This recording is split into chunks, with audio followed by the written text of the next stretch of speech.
আসসালামু আলাইকুম। Doctor consultancy থেকে আমি আসাদুল্লাহ টিভি.ভিডি ইউটিউব চ্যানেল হতে আসাদুল্লাহ কনসালটেন্সি তোমাদের সাথে আজকে খুবই গুরুত্বপূর্ণ একটা আলোচনা করব এই কিছু প্রশ্ন নিয়ে। তো এই প্রশ্নগুলি তোমার জানা খুবই গুরুত্বপূর্ণ এবং জরুরি। হ্যাঁ, তো প্রথম প্রশ্নটা হচ্ছে যে ওয়েটিং লিস্ট কি দিবে? হ্যাঁ, অবশ্যই ওয়েটিং লিস্ট দিবে, যেহেতু সার্কুলারে এবং নীতিমালাতে লেখা আছে এমবিবিএস এর ভর্তি পরে সিট ফাঁকা থাকা সত্ত্বেও শূন্য সিটের আসনের সাপেক্ষে কিন্তু তোমার ওয়েটিং লিস্ট দিবে। কয়টা দিবে? একটা, দুইটা, তিনটা ওয়েটিং লিস্ট দিবে, এরকম একটা কথা কিন্তু লেখা আছে। সুতরাং অবশ্যই দিবে। 20 এপ্রিলে কিন্তু প্রাইভেট মেডিকেল কলেজের ভর্তি কার্যক্রম শেষ হয়ে যাবে, তারপরে কিন্তু ওয়েটিং লিস্ট তারপরে যে কোনো দিন দিতে পারে। তো আমার ধারণা হতে 20 থেকে নিয়ে 30 এপ্রিলের মধ্যে আশা রাখো ওয়েটিং লিস্ট দিয়ে দিবে, বুঝতে পারছো? তো ওয়েটিং লিস্ট দিবে। আর যদি না দেয় তাহলে কি করবে?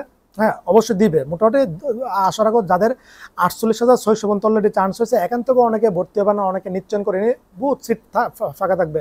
ফার্স্ট নিশ্চয়ন করে নি 827 জন, তারপরে সেকেন্ড নিশ্চয়নের সুযোগ দিচ্ছে, অনেকে নিশ্চয়ন করে নি, আবার ভর্তির সুযোগ দিচ্ছে, অনেকে ভর্তি হবে না। এই দুইটা মিলে কিন্তু অনেক সিট ফাঁকা হবে। আমি ধারণা করতেছি 1000 সিট অবশ্যই ফাঁকা হবে, বুঝতে পারছো? অনেকেই ভর্তি হবে না, যারা ফার্স্ট টাইমার ওরা কিন্তু ভর্তি হয় না ওইভাবে, সেকেন্ড টাইমাররা ভর্তি হয় শুধু। ফার্স্ট টাইমাররা ধরো 10% ভর্তি, বাকি 90% সেকেন্ড টাইমাররা। তারপরে দ্বিতীয় সার্কুলার কি দিবে? অনেকে প্রাইভেট মেডিকেল কলেজে আবেদন করোনি, অথবা অনেকে আবেদনটা বাতিল হয়ে গেছে পেমেন্ট না করার কারণে। অনেকে আবার দেখা গেছে যে তোমার আবেদন করার পরও মেডিকেল আসার পরও কিনা নিশ্চয়ন করোনি, তার জন্য আর ভর্তির কোনো সুযোগ নাই। অনেকে আছে দেখা গেছে যে মেধা কোটা আবেদন করছো, জেনারেল কোটা আবেদন করার সুযোগ নাই, কিন্তু জেনারেল কোটা তোমার চান্স হয়নি। এখন এই সমস্যাগুলি কিভাবে সমাধান হবে? এটা সমাধান হবে দ্বিতীয় সার্কুলার দেওয়ার মাধ্যমে। দ্বিতীয় সার্কুলার যখন দিবে তখন আবার আবেদন করতে পারবা, এবং আবার সার্কুলার দিবে, এতদিন থেকে এতদিন মতো আবেদন করতে পারবা, এতদিনের রেজাল্ট এত তারিখে ভর্তি, এটা আর একটা সার্কুলার দিবে, বুঝতে পারছো?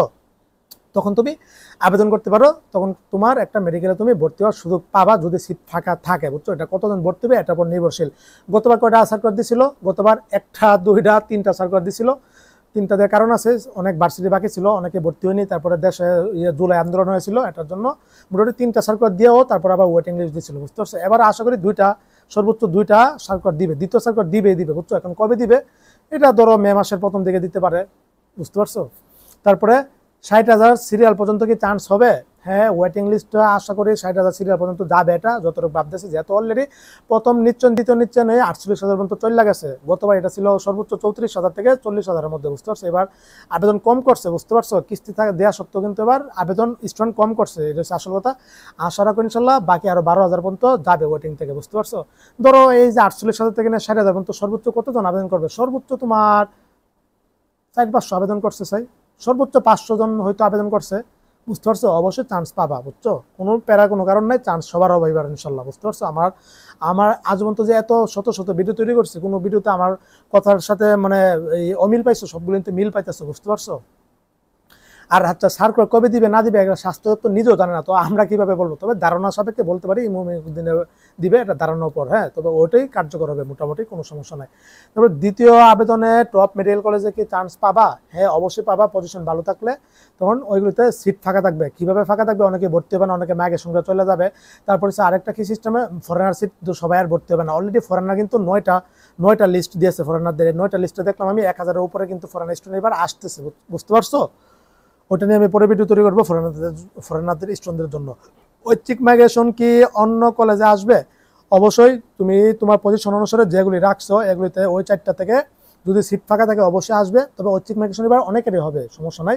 তবে তোমার পজিশন হচ্ছে 45,000, তুমি দিয়ে রাখছো বারডেম, বাংলাদেশ, ন্যাশনাল, তাহলে তো জীবন হবে না, বুঝছো না? ওই পজিশনে ওই মেটেরিয়ালগুলি রাখতে হবে যেগুলি তোমার হওয়া সম্ভব, বুঝতে পারছো? তবে এবার ঐচ্ছিক মাইগ্রেশন অনেকেরই হবে, যাদের পজিশন ভালো আছে, বুঝতে পারছো? অনেকে ভর্তি হবে না, সিট ফাঁকা থাকবে, অনেকেও যে মেডিকেল কলেজ পায়ও সন্তুষ্ট না। যেমন আজকে অলরেডি 2জনে দেখলাম, 2টা মেয়ে আমাকে নক দিল, বাংলাদেশ মেডিকেল কলেজে এসেছে, যারা বাংলাদেশের প্রথম মেডিকেল কলেজ এবং টপগুলির মধ্যে অন্যতম। ও বাংলাদেশ মেডিকেল কলেজ থেকে ঐচ্ছিক মাইগ্রেশন করে বারডেম ইব্রাহিম মেডিকেল কলেজে ঐচ্ছিক মাইগ্রেশন করে ফেলছে। এরকম সবাই কেউ সন্তুষ্ট না আসলে। যারা প্রথম চান্স হচ্ছিল না, কান্নাকাটি করছিল, 40,000 মতো টানছিল, পরে বলছে যে কোনো মতে একটা মেডিকেল বাই আসুক, এখন ওইটা পাই সন্তুষ্ট না, এখন মাইগ্রেশন করবে, ওইটা দেবে। আর ঢাকা সবাই তো ঢাকার পাগল, ওই ঢাকা যাবে, ওইখানে যাবে। আচ্ছা, ঢাকা শহরে যাও, তোমার পরিবারের সমর্থক আছে কিনা 40 লক্ষ টাকা বহন করার? অথবা যদি পরিবারের উপর জুলুম হয়ে যায় তাহলে তুমি ঢাকা শহরে কেন যাবা? ঢাকা শহরে টপগুলিতে যে খরচ যা একদম নতুন চিরা হয়েছে, ওইটা তো সেম খরচ যাবে, বুঝতে পারছো? ওইগুলি বেশি একটা ভালো না, যেটা বাস্তব কথা। এগুলি নাই কোনো ক্যাম্পাস, নাই কোনো তোমার নিজস্ব ক্যাম্পাস, নাই নিজস্ব জায়গা জমি, নাই নিজস্ব কোনো ভবন নাই, তারপরে তোমার কোনো কিছু নাই, একদম অবস্থা। কিন্তু টাকা ঠিকই খরচ যাবে, টাকা ঠিকই কিন্তু তোমার কাছ থেকে নিবে, বুঝতে পারছো? সুতরাং ওইগুলি টার্গেট না করে ঢাকার বিভাগের মধ্যে এমন কোনো জেলা জেলা জেলা যেগুলো আছে ওইগুলিতে থেকে এগুলি কম টাকায় ঢাকা থেকেও অনেক কমে এমনকি কিস্তি সুবিধা সহ তুমি এমবিবিএস কমপ্লিট করতে পারবা। কিন্তু ঢাকা ইউনিভার্সিটির আন্ডারে ঢাকা বিশ্ববিদ্যালয় থেকে সারি বেরোচ্ছে, তাহলে বেতনটা কোথায়? ঢাকা শহরে তোমার কি পাগল করছে? আমি আচ্ছা তোমার যদি এখন সরকারিতে চান্স হচ্ছে, যদি হবিগঞ্জ, মানিকগঞ্জ, তারপরে তোমার সুনামগঞ্জ, যদি তোমার মাগুরা, তারপরে নওগাঁ, তারপরে তোমার নেত্রকোনা চান্স হচ্ছে, তাহলে তুমি বলতা যে ভাইয়া ভর্তি হবো না, এখন ঢাকাতে আমার চান্স হয়নি, এই কথাটা কি বলতা?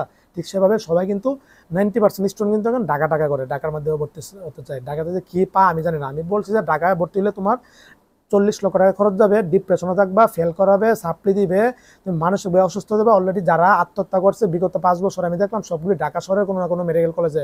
এই যে বার্ডে মেডিকেল কলেজ বাংলাদেশের, ওদের 5 মাস আগে একটা সেকেন্ড ইয়ারে একটা ছাত্র যে আত্মহত্যা করলো কিসের জন্য?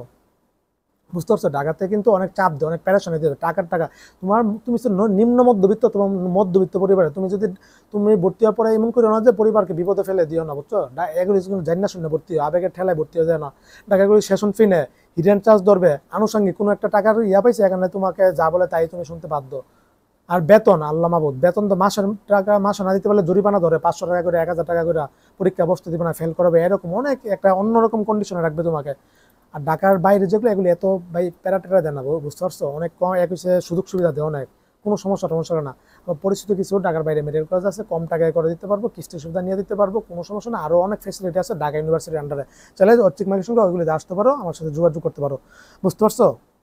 আরেকটা যে বিষয় সেটা হচ্ছে যে ঐচ্ছিক মাইগ্রেশন কত তারিখ মতো করা যাবে, এটা আমি সঠিকটা আমি জানি না, এটা নোটিশ লেখেন না, কোনো কিছু লেখেন না। আশা করি আমি 20 এপ্রিল যত ভর্তি শেষ সময়, সুতরাং 20 এপ্রিল পর্যন্ত সম্ভবত ঐচ্ছিক মাইগ্রেশনটা করতে পারবা।